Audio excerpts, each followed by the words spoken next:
Hi everyone, it's Q&A Future Leadership Friday, and today's question is, why is irreplaceability by AI a very important part of future leadership and preparing for a whole new era? This is a question that is very much part of my main reason for working with future leadership. There's a lot of reasons for it because, as you can see, the world is in transition. And my main point is that you cannot expect to lead powerfully and help shape the future if you just go about it with the old ways of leading, because they will be insufficient in a time where things have changed so radically. And I think it should be clear for everyone that things are changing. All right, but why is this preoccupation with AI irreplaceability a very important part? And that is because things are evolving so much faster than most people imagine. I mean, I don't know about you, but every so often, and that's more and more often, I get so surprised at how fast technology has evolved. I mean, just had the experience of, just in terms of equipment, I've bought so much equipment, filming equipment, video equipment, microphones, and this and that and the other. And I just updated my equipment and it's so much cheaper and it can do so much more. So, I mean, now you can have like a one-person, fully functional TV studio for no money. So that's just one example. And this is happening in every area of our lives.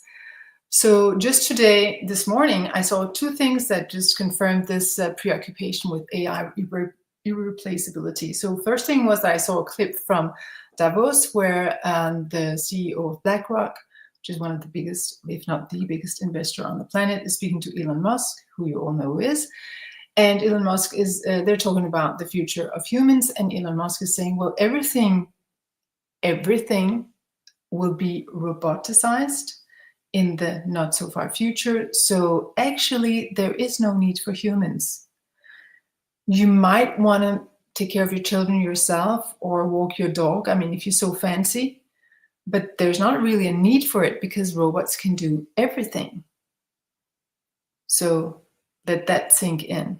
And that is a not so far future. So, I mean, the good thing about it is we could finally realize what the philosopher Erich Fromm talked about many years ago, and I think it was in the 60s. He said, well, if we get if we get machines to do what we don't want to do, then we can focus on what we want to do.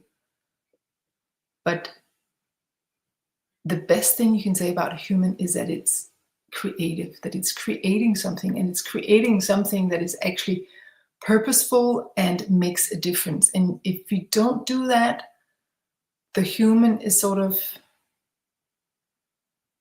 losing its GPS and doesn't know what is my true north, where am I going? And you know how it is when you remove one of the coordinates from the GPS and it doesn't know where it's supposed to go, then it will just rotate and just be actually useless. So I think this is something worth thinking about. So then you could say, well, that's Elon Musk. You know, he's always going on and on. I mean, he was also saying that he was an alien, and that he has a lot of interesting ideas, and God knows how much of it will be realized. But I think it's worth taking very seriously because he actually knows a lot about tech, and other tech people, including the ones who know the most about AI because they helped build it, are absolutely in alignment with his statement. So it's not just Elon Muskism, it's actually something that a lot of people in the AI world have even tried to warn us about. I wrote the first article about this in 2001 in New York.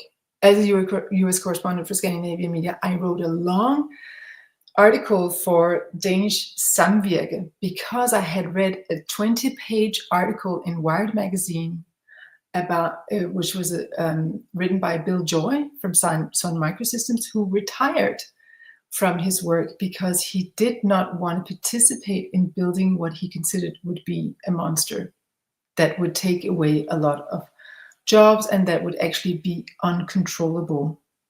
That's over 20 years ago, and now we're here.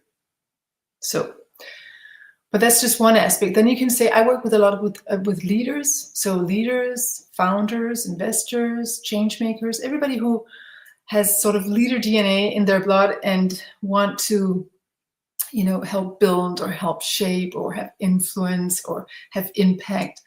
So those are the people I work with. And I actually believe all of us have leader DNA. For some, it's like more what you can say, pressing than for others. So I work with those people who really can feel like I want to make a difference. And I just read on LinkedIn today that one of these people had found out that you could, he's actually a guy who knows a lot about AI, and he's helping people, implement it in a lot of ways. And he had found out that you can actually upload your brain in a text file. And actually, I know a CEO of a multi-million-dollar company who has done this. So just written a document with what you think about any kind of things, and what your type is in all kinds of ways, and what your strength is, and what you like and what you don't like, and what you think about this, that, and the other, and what you've been thinking about this, that, and the other for many, many years, and what's your patterns of thinking. And you can upload that to the cloud, and you can upload that in all your AI tools, from ChatGPT to Claude to Grok to whatever else you use. And then this file can be translated into anything you want, a newsletter, social media posts, even instructions for your team. So this person was saying, just like the CEO of a multi-million company that I was listening to a couple of years ago at an AI conference, saying, I don't need to instruct my team anymore because they just consult the file. My brain is sort of uploaded into the sky. And so my team can just consult this file if they have questions about how to do things. So then there was another guy who knows a lot about AI who was responding, and he said, well, that's the uncomfortable truth, that no one is really unique because your patterns of thinking, your ways of thinking, your ways of being can sort of be copied and pasted into a file in the sky, in the cloud, and then just be used and reused and abused. So leaders who think, oh, that will never happen to me. I talked to a founder the other day who was like, I'm not concerned about being replaced as a leader because, nobody can replace me. Well, actually, a file of your brain can replace you. So that's why I'm preoccupied with helping leaders of all kinds develop, evolve what AI can never replace. Because if you don't evolve, if you're just that file of predictable patterns, why should anybody, if you're just that file of predictable patterns, everybody knows how you think, how you react, how you usually do.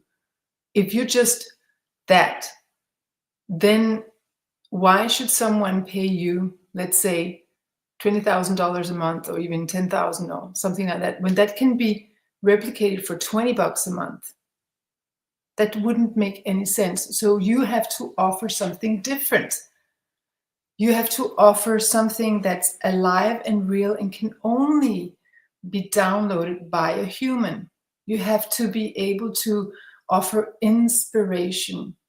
You have to be able to offer attunement, connection, relatability, relational intelligence, heart intelligence, coherence, intuition, that which cannot be predicted, that magic, you could call it divine spark. And then someone will say, well, I'm not religious, I don't want to talk about divinity. But, let's admit that we are all created, right?